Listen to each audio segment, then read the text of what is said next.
Do you remember when your breast started pushing through your clothes? How suddenly you started folding your arms everywhere, to when you started chesting out boldly and owning it with your full chests?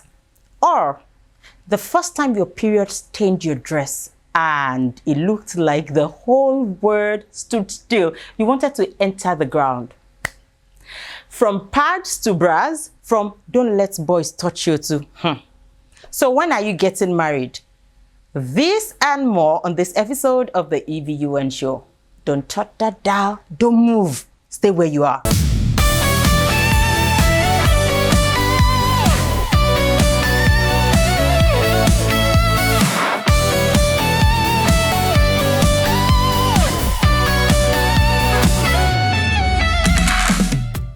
You're welcome to the EBUN Show, a talk show for women and the men who love them. Growing up as a girl comes with silent transitions that no one fully explains. Your body begins to change even before your mind can catch up. Your first bra or brassiere feels like a quiet initiation. Your first period comes like a thief in the night. And somewhere in between body changes, emotions, expectations, a woman is being shaped. From learning to hide our bodies to learning to own them. From innocent girlhood to conversations about boys, boundaries, and becoming a full-blown woman. On this episode of the EBUN Show, we're talking about the rites of passage that every woman goes through. And with me on this episode, I have Ngovo Usman, who is a mom, a wife, a storyteller. She enjoys photography, videography of things, quote and unquote, many people might find random. You are welcome on the show.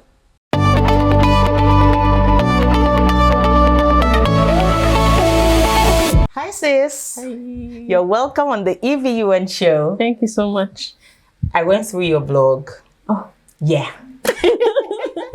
And you know, of course I read through the one where you said you experienced the miracle, yes, with your brother, and by God's grace, your other brother will be back. Amen. Well and hearty in Jesus' name. Amen. But one caught my eyes, the one where you were at the hospital and you were experiencing different stages of life. Yeah. Somebody you get to be a newly wedded lady who was so hushy about pregnancy, tests and all of that. And I felt it's wonderful because, you know, almost every woman, almost quote and unquote, because some people do not want to be that, pass through these rites of passage. There are some that you do not have a choice, but you pass through. Yeah. And there are some, by choice, like pregnancy is by choice, being married is by choice, you know, but there are some that it is universal to all of whether you want it or not. And that is what we'll be talking about on the show today. So let's go. Let's have the questions. Do you remember when your breast first started forming? Falling? Forming. Falling. Oh God. Did you feel shy, confused, proud, or scared? I don't know. It's not a memory that sticks out for me. But I've always been someone who, I would say, for lack of better word, body aware. And I don't let anything about myself shame me before people. So I don't think I ever felt shame about having breasts. You were. Yeah, it's just what it is. I think for me, I was a bit conscious.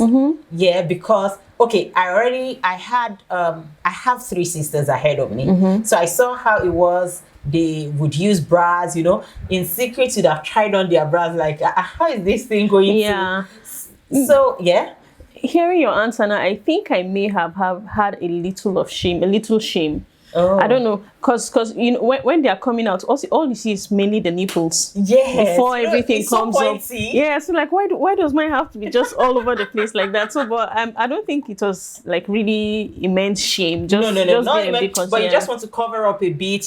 For me, I became conscious, like you want to layer up your clothes so that it's not that pointy. Like then the pain that comes with it, when it grows, it aches. It does. And I used to play rough. At some point I used to think I was a tomboy. So when they hit you, then you're like, just you know, having heard this question, I'm like, oh, I have a daughter. which means I need to really refresh my mind on some of these things so I know what So should you be going pass through it on, because in fact, for my daughter, I've been asking, is it painful? Is it itchy? You know, because I remember, especially because of my naughty playing then. And then when the boys just mistakenly hit you, you can't say that is what it is. You just get it, or you run back inside like, oh God, this is painful. No. Yeah, so that was my own experience. Oh, yeah. Tell us your. So that I'm talking about breast this afternoon. Tell us your first bra story. Who bought it?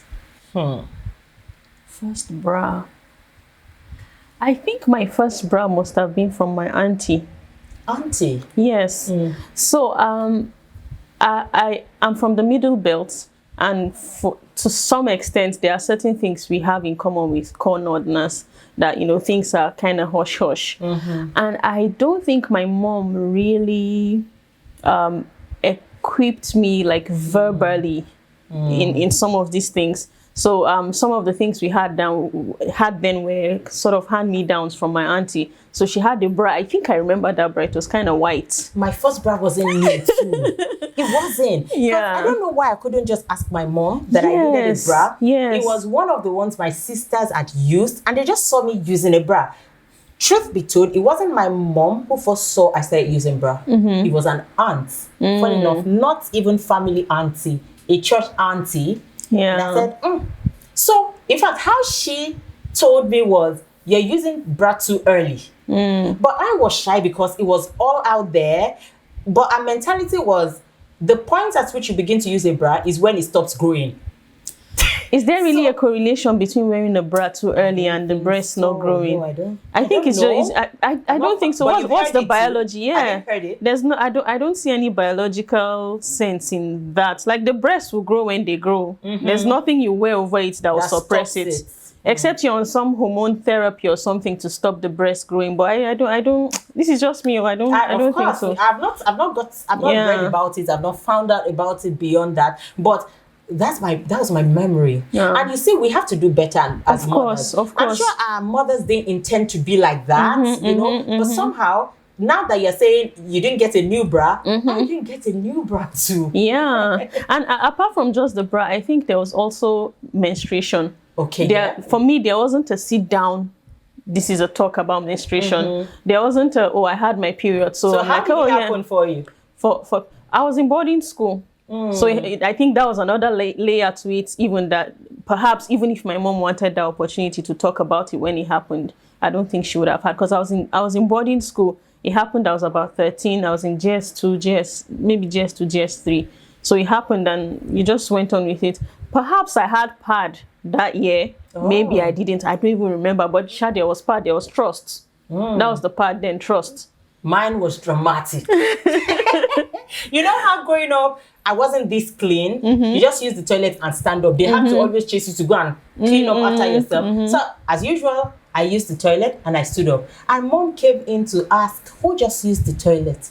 And everybody, I did. Like, what's the big deal? I want to go and flush. Sorry. I'll go. No, I saw blood. Hey, you saw? I didn't even know I'd done it. For you to see how nonchalant I was, like, and it was then I had my first pep talk. Now you're a woman. I'm like, oh, am I a woman, please? Oh no, for me, there wasn't that pep talk. There was always that thing my mom had. I'll say it in Hausa and then translate.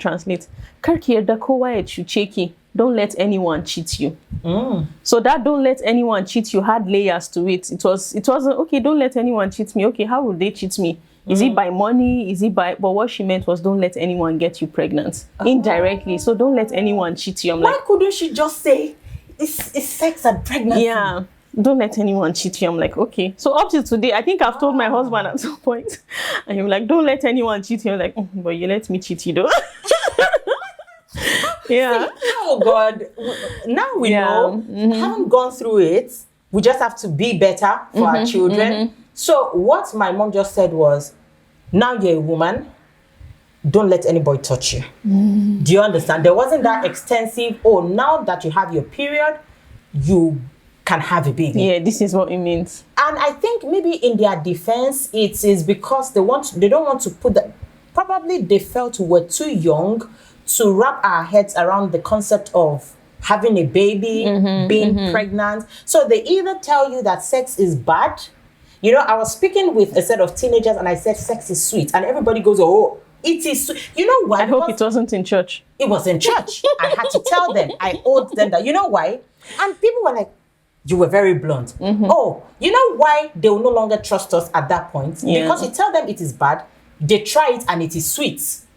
And they never be no damage control that I can do anymore. They begin to believe the guy or whoever introduced them to it more like, okay, yeah, you've tried it, even though you're scared. There are other pills you can use and all of that. Let's get back to our question. So in short, both of you had admin down bras. Yes, we had admin down bras. For clarity, guys never do admin down boxers. We always Really? get new ones. Don't mind Thank him. you. Aren't you guys lucky? Did you hear if a man touches you, you'll get pregnant? How did those warnings affect your view of boys, dating, or sexuality? I never heard if a guy touches you, you get pregnant. Mine was don't let anyone cheat you. Yeah, so I think I've been inquisitive much of my life to know that I can't get pregnant by just touching. Like it never made sense to me, so it's not something I adopted for myself to be like, don't let anyone. I knew there had to be more. There had to be more than just touch. We touch people every time. Yeah. So go ahead. Yeah, so I never had that. If they touch you, you get pregnant. I just knew it wasn't. I don't think it was just about be careful about boys, but I was too much of a boy person to even take that advice. Like I used to play. I just enjoyed the company of boys more, so it never would have made sense. I can't remember vividly, but even if I had been told that, it wouldn't have made sense because we play a lot. We play. Of course, I was too boyish for you to try to be funny anyways, because I used to fight. Oh, I'm a better person. Because, you know, in secondary school, like, don't touch me. I was my defenses were up. So I didn't think I even needed that advice. Maybe someone gave it or not. I can't remember, but it wasn't useful for me. Yeah. Were you ever told don't follow boys? Yeah. Yeah. You don't even talk to boys. You don't? Like, what are you talking to them for? Talk more, following them. Following them to where? Me, I talk to. I know. Looking back, do you think it helped or created fear or shame around relationships? More like fear and shame. Yeah, because these are just biological things that happen. It's important to arm your teenager, your child, or whoever with the knowledge that this happens. This is how you navigate it. Yeah. There's this awkwardness that a lot of ladies feel, especially those who, when I say don't follow boys, I think our parents should have just been more explicit with, okay, if you do this, this is the consequence, than just say don't do this. Because the human mind or the mind of a child is curious. You want to know why. Of course. Okay, why did we disobey so much at some point? Don't do this. You want to try it. Not because you're a bad child. It's just because we just tend to do the things that they tell you not to do. So maybe if they had said, okay, don't do this because... Yeah. And that idea of not being friends with a boy, why would you not be friends? Because you school together, especially for those who went to mixed schools, not just girls only. Guess what? Even girls only, I went at some point for a brief period of time, they will jump the fence. Yeah. Just to jump the fence and go meet these boys. They're just this. You know what's ironic? You say, well, don't be friends with boys. When you're now at a marriageable age, you can't bring someone, here's my friend. Not here's my boyfriend, but here's my friend. The same friend you said I shouldn't be friends with, but here's my friend. It gets to another stage of life and they even begin to ask you if you don't bring that friend home early. Like, don't you have any friends? You know, who marries their friends? Anyway, yes, you marry your friend eventually, but but in that sense. So when did you have your first boyfriend, and did your parents know about it? I think I was maybe about 15, 16 when I had a boyfriend, just some boy on my streets. I can't even mention his name because, like, looking back, I'm like, really? You are my boyfriend?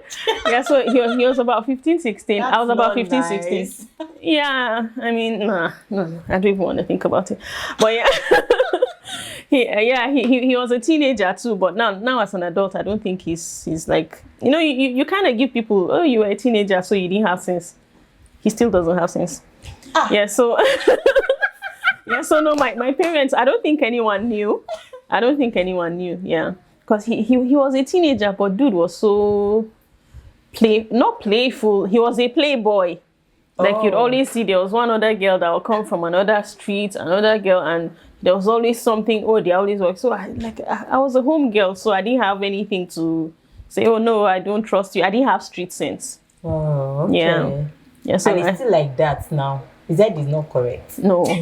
His head is not correct. Let me even tell you something that happened with him.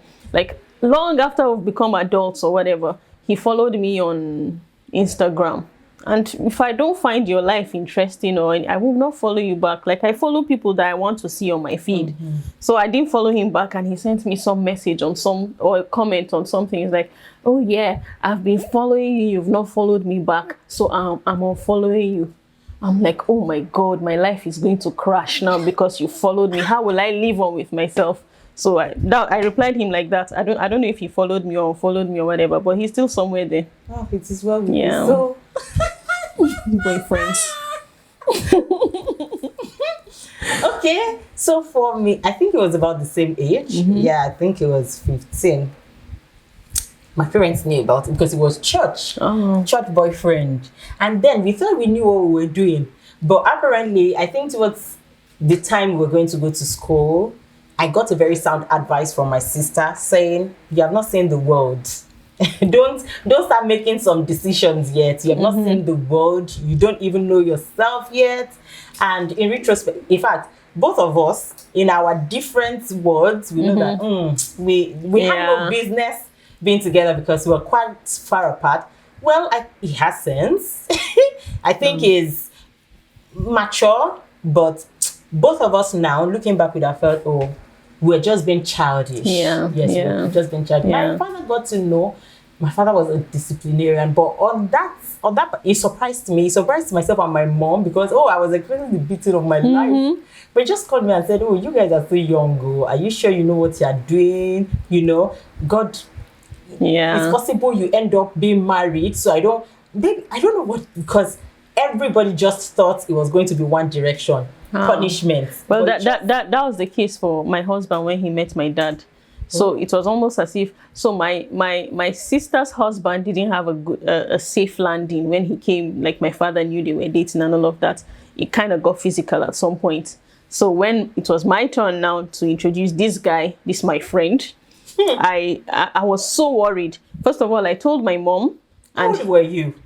Or when I met my husband? Yes. I was like... That you were still scared 30. To take him home? Oh, like 30... Yeah, maybe about 30. Just about 30. Yeah, about 30. That was when I introduced him. So I wasn't living I still had that fear. Well, my fear was the fact that he's Fulani. I am Birom. So anyone who knows that, those two tribes know that we don't see eye to eye.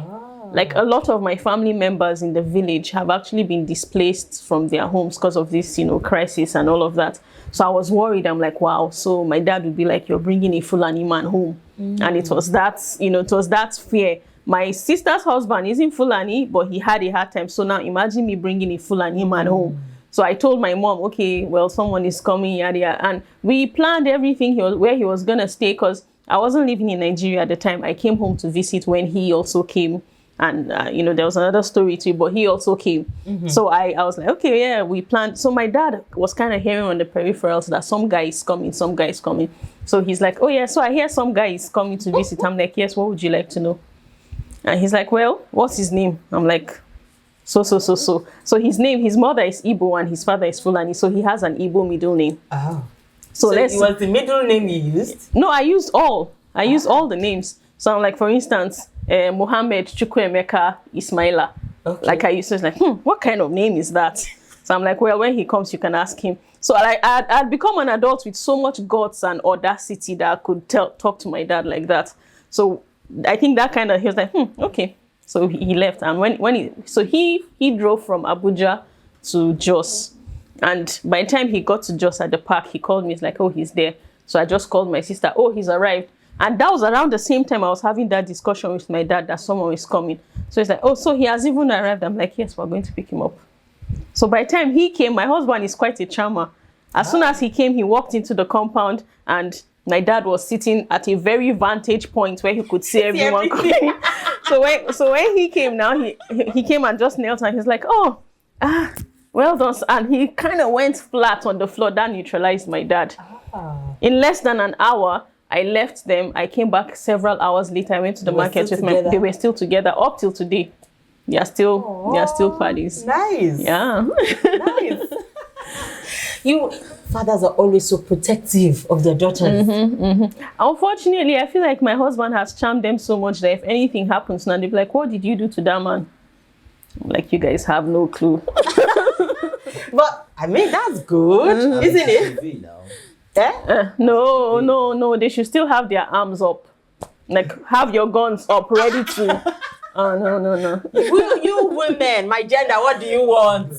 We want it all. Let's go to the next. My husband is carried away by your story.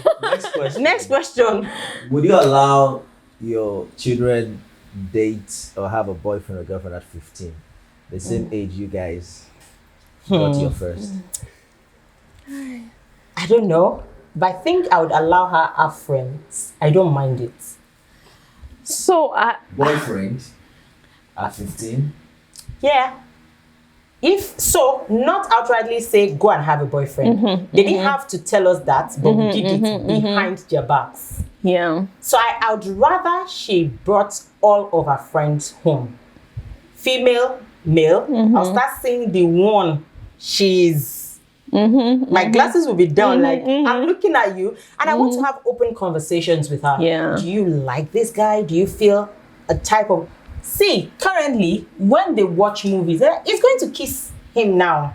There are emotions. Unlike when they will not allow us, if it is not a very funny scene, because we show affection in their presence. They see that we kiss goodbye, we kiss, oh, I love you, you know, we say all sorts of things. And sometimes, maybe when they feel there is tension, even the younger one says, kiss daddy, you know? Yep. It's happened with my daughter before. Mommy, kiss your husband. They know. So I feel that they understand these emotions already. They understand love. They understand the expression of it. And the truth is, I think humans begin to feel this kind of connection from that age. So you want to, if not endorse it, you don't want to chase them out as though it doesn't exist. Yes, that's it for me. Yeah, would I want my daughter to have a boyfriend at 15? Unfortunately, I don't think I can help it, even if I wanted to. Because just her. You can't tell anyone at what age they feel love. They begin to feel these emotions of love or romantic love as it is.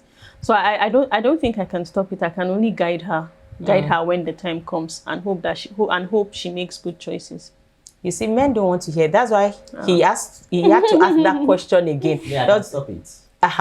See. Well, if you stop it, you push them towards the wrong path. You would think you stopped it, but she would go out. She would be out of the house. We're not saying a child must have a boyfriend at that age, but we're just saying that if it happens, you want to understand them. You want to be there for them. I told my husband that, see, before you open your eyes and close it, they'll be getting married. You say, hey, what kind of talk is that? Like, we did not. How can you see before I close my? I said, you know that it's not this closing. It's not literal, but they will leave this house. I think it's just normal for guys to want to protect this girl child. For Valentine, did they protect their own first girlfriends? For Valentine this year, some family friend of ours. We went to deliver something at the house, and the little boy came out with chocolate and roses for my daughter. She's 3. So when I went home, I told my husband, so-so's son gave Zoe this thing. He's like, what do you mean, flour and chocolate? So like you can't help it. They want to be so protective, but when you were sowing your own seeds, you didn't know it to come back. So may our daughters not reap their harvest, Sha. Praise the Lord. However, it is what it is. Oh yes. At what age did the when are you getting married questions start? It didn't come from me, from my family. Yes. It was from friends, and I was bold enough to shut people up. I don't think my family really asked me that question. I really don't, because I have a way of laying facts before you in a very sarcastic way. So I think they were very aware that if you ask me that kind of question, I'll probably tell you, well, your mates are being buried. When will they bury you? Yeah. Oh no! That was, you dropped a bomb. Yeah, because when will you marry? When will you marry? When will you die? You see, it is always people who have this gentle face. And they always think we're the suspects. Look at you just saying it, so dropping it so casually. But something like marriage is not something you can plan. Truth. Just the same way as death. You can't plan death, you can't plan marriage. Except you're a very by the ruler person, then maybe if you're planning your own death, it means you're taking your own life. But something like marriage that comes when it comes, you can't help it. So why pressure people? Why should you pressure? Yeah. But of course, a lot of people go through that pressure. I had friends who, my mom was that person who would rather pray for you, even with other things. So not marriage alone. So she believes it is God's doing. Yeah. She'll never put you in that position to start. Matter of fact, she'll be the one to caution you that, are you sure that you're not rushing into these things because of peer pressure? However, I had friends, they had the opposite kind of experience where they say, but just years ago you were saying don't follow boys. You know, it's the transition from African parents for me. Yeah. Okay, if really they didn't have boyfriends, would they have just gone to the street and say, follow me home? They didn't have boyfriends, you didn't see them hug, but they had 6, 7 children. Okay. How did that happen? Tom. Parents are receiving basketballs on this episode. Let's go. Do you think the society respects women more after marriage? Unfortunately, yes.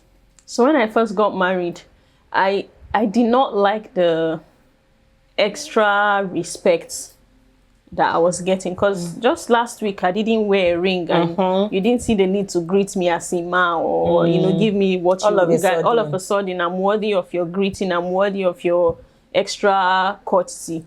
So it's so sad. I wish it wasn't that, but I wish it wasn't that way, but the society actually does give people some whatever they deem as respect. They accord it more to women when they see you're married. It really makes no sense. Or when you have children, you know, and you see people comparing by the ages, even and that is why you have to, each person has their time. Each person has when they grow into something. And that is why even if the society pressures you, you have to be wise, because we're talking about rites of passage. At some point it wasn't right. At a point it becomes right. When you don't have children, there's nothing much to you. Yeah. When you have children, it becomes the age of the child. You know, like, especially in this part of I'm Yoruba, someone who got pregnant at 16 and you who just got married at 30, you're having your first baby. At that age, their child is 16. You see some 40-year-olds being grandmas and they are like, you know, they want to talk to another woman anyhow because you see that you don't know another woman's story. Yeah. And this should not be basis for respect. Someone is married and so now you can respect them. I think this just comes from a place where community or society sees women as objects for men and then objects or just vessels for children. So your respect is based on, are you married? Do you have children? Anything outside then you're like, you're not yet useful for us. Yeah, so it's sad. It shouldn't be that way, but it's quite unfortunate. Yeah, it used to piss me off each time people were like, oh, good afternoon. Like, oh, I wasn't ma last week, but I'm ma all of a sudden because you see a ring. I take it with a pinch of salt. Like all of a sudden I'm holding a child. Oh, I'm like, really? You don't have sense. I'm much more than someone's wife. I'm much more than someone's mom. I love those roles. I adore them. I wear them with a badge of honor, but I'm much more than that. All right. Finally, we're talking about becoming your own woman. At what stage did you finally start owning your body and your choices? And what state are you currently in? What are you learning about it, about yourself? In terms of owning my body, I've always been self-aware or body aware in terms of just physical, embodying myself physically. I've always been aware. I've never been shy of things that people want you to be shy of and all of those things. So I've been myself long before I got married. I lived by myself for so many years on my own, away from parents, away from family and everything. So I had no choice than just be like, own it, be yourself. I lived life on my own terms. I got married. There were just so many dynamics at play that, I came back home. I met my husband, came back home. We lived together for a while before being married. We got married. The job I came back to, I lost it. So like there were so many things that were just in play. But I would say in the past year especially, I would say I've owned myself in a way that I never knew was possible. I decided I wanted better for myself. I started taking courses. I did this. There were lots of passions and things that I loved. Things I did so passionately before that I kind of put on the back burner. But this year, it's been a reawakening for me in so many areas. I think mid-30s is an era of I don't care for many women. Yeah. Like, at this point, anything. Yeah. This is me. This is me. If you like it, stay. If you don't like, walk off. Like my daughter will say, attitude, walk off. So for me, you have a lot of people say things to you, dump. At a point, I thought I was owning it, but I was too defensive. Before you drop it, I've given you back. Like, before you say one thing, I look for 3 things to say. So you never say it again. Yeah. I thought that was owning myself, but I think being able to not even respond and not care and not even hear it is a better owning than that point. Because, there was a point where some guy at the university said, your shoulder would be like a hanger. And I'm like, look at your tummy like a trailer. Well, you can't hang your clothes on it. Well, what's your problem? So I'd always give it back, not to be angry afterwards, but there was something I had ready to say. Like, you can't drop it and leave. I'll give you back before you leave. So I was that hot-headed when it comes. I was very defensive of my body. Yeah, I was bold with it. Everybody thought, but now that I'm in this age, like, I don't even let it rest. I don't necessarily have to respond to you now because I know who I am. I am comfortable with a lady wanted to make clothes for me and said, we need to pad your top. I'm like, why do you want to pad it? Your boss. I said, what is wrong with my boss? Don't pad it. There are some clothes I pad, not because I want an illusion of a bigger boobs, just because of the fit. But you won't tell me what to do. Hey, but do you want to make this dress or not? I said, I've come to that.